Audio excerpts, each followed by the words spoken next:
कहेंगे कि कौन पार्टी अच्छा है, कौन पार्टी बुरा है। हम किसी की बुराई नहीं करेंगे, सिर्फ देखेंगे कि विपक्ष क्या गलतियां करता है। स्ट्रेटेजिक गलतियां, अपनी रणनीति में गलतियां, अपने अप्रोच में गलतियां, वह टेक्निकल तौर पर, पूरे पूरे टेक्निकल तौर पर वह क्या गलतियां करता है। हमने मान लिया कि सब अच्छे हैं, मोदी जी भी अच्छे हैं, सोनिया गांधी भी बहुत अच्छी हैं, मुलायम ये अखिलेश यादव भी बहुत अच्छे हैं, मायावती सब बहुत अच्छे हैं, एकदम बढ़िया है।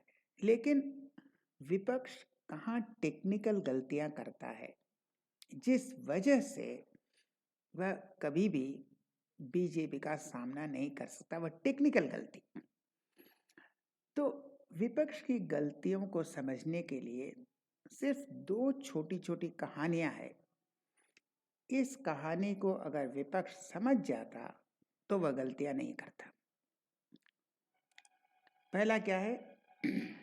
एक ऑब्सेशन वाले आदमी, एक सनकी आदमी को किसी ने कहा, मैं एक काम करो, तुम्हारा सब प्रॉब्लम सॉल्व हो जाएगा, खाते समय सिर्फ बंदर के बारे में मत सोचो।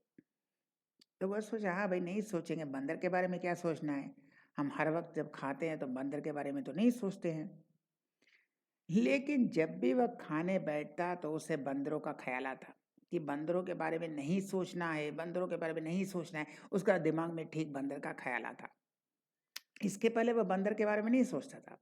वह खाना खा रहा था तो खाने के बारे में सोचता था, दूसरे के चीज़ों के बारे में सोचता था। लेकिन जैसे ही उसको सलाह दिया गया कि बंदर के बारे में नहीं सोचना है, तो वह हर वक्त जैसे ही खाना खाने बैठा उसके दिमाग में वही बंदर आ गया, नहीं बंदर के बारे में तो नहीं सोच रहा है। तो ये बंदर उसका ऐसा ऑब्सेशन बन गया कि जब भी वह खाना खाने बैठे तो बंदर के बारे में ख्याल आया। तब तो उसका समस्या हल होगा नहीं। दूसरी चीज है, दूसरी कहानी सुनिए। एक आदमी ने एक बहुत बड़ी पार्टी रखी, बहुत बड़ी पार्टी, सबको बुलाया। भाई क्या बात है, अरे आओ ना, अच्छी अच्छी चीज़ें खिलाएंगे, आओ। अच्छी तरह से सब खाना वाना हो गया। तो उसके बाद उन्होंने कहा, मैंने पार्टी क्यों बुलाया है, कभी उन लोगों पर विश्वास मत करो जो मुझे पागल कहते हैं। बहुत से लोग मुझे पागल कहते हैं, उन पर विश्वास मत करो। तो जिन्हें पता नहीं था उनको भी पता चल गया कि इसका नाम पागल है, यानी इसे लोग पागल कहते हैं। जिसको पता नहीं था उसे भी पता चल गया। तो ये बंदर वाली कहानी और ये पार्टी को बुलाकर जिसको छिपाना चाहते थे वह और उजागर कर दिया सबके सामने, यही है विपक्ष की गलतियां। सबसे पहले सुनिए, उपराष्ट्रपति ने क्या कहा। अब वह सही कहा कि गलत कहा, इससे कोई मतलब नहीं है।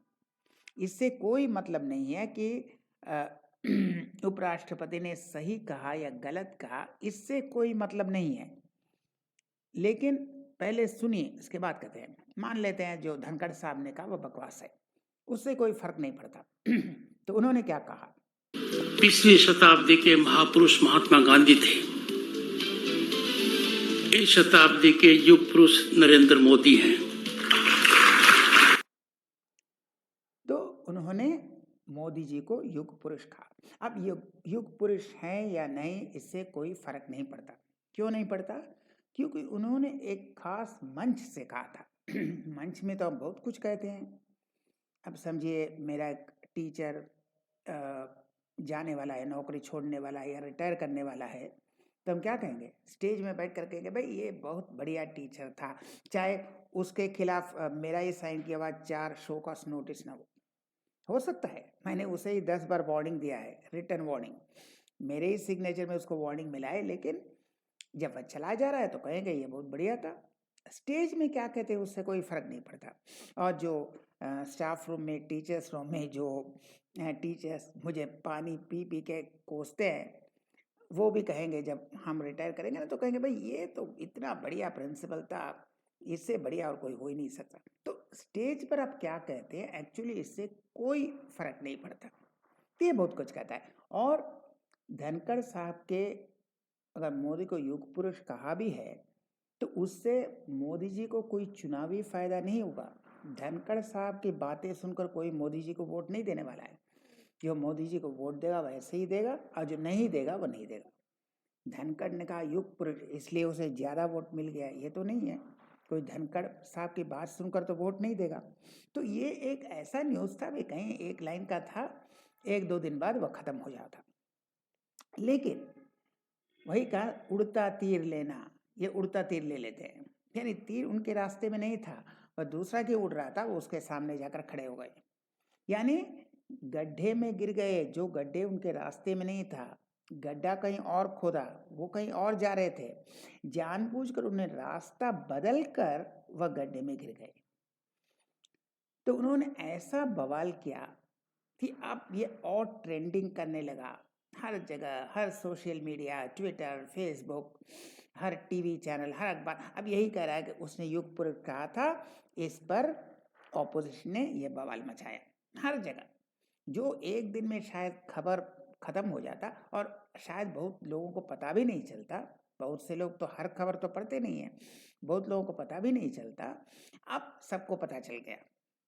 जो चीज उनको लो प्रोफाइल में रखना था वह एकदम फोकस में आ गया। अब सब जगह चर्चा होने लगा कि धनखड़ साहब ने मोदी जी को युग पुरुष कहा है, और उस पर विपक्ष बवाल मचा रहा है। अब ये पूरा ट्रेंडिंग हो गया, और अब फोकस में कम से कम 1 सप्ताह रहेगा। जो एक दिन लो की में था, कोई पढ़ा कोई नहीं पढ़ा ऐसे इग्नोर कर देता, लेकिन अब उसको इतना फोकस में ला दिया कि फायदा किसको हुआ? इतना बवाल से मोदी जी को फायदा हुआ, वरना धनखड़ साहब के स्पीच से मोदी जी को फायदा नहीं हुआ। अब इनके बवाल से मोदी जी को फायदा हो रहा है। तो इसलिए कहते हैं उड़ता तीर ले लिया, मुसीबत अपने आप ले आए। तो इनको कहाँ रिएक्ट करना है और कहाँ रिएक्ट नहीं करना है यही मालूम नहीं है। पहले ये तो जान लो कि कहाँ रिएक्ट करना है, कहाँ रिएक्ट नहीं करना है। जब तक ये समझ में नहीं आएगा तो देश कैसे चलाएंगे? क्योंकि देश चलाने में आपको अंतर्राष्ट्रीय स्तर पर राजनीति करना होता है। कहाँ पर रिएक्ट करना है, कहाँ पर रिएक्ट नहीं करना है, ये समझना जरूरी है। आप जितने भी ईमानदार हैं, जितने भी अच्छे हैं, आपको यही नहीं पता है कि किस बात पर कैसे रिएक्ट करना है, आप कहाँ रहेंगे। हम फिर मिलेंगे और दिलचस्प वीडियो के साथ, तब तक के लिए नमस्कार।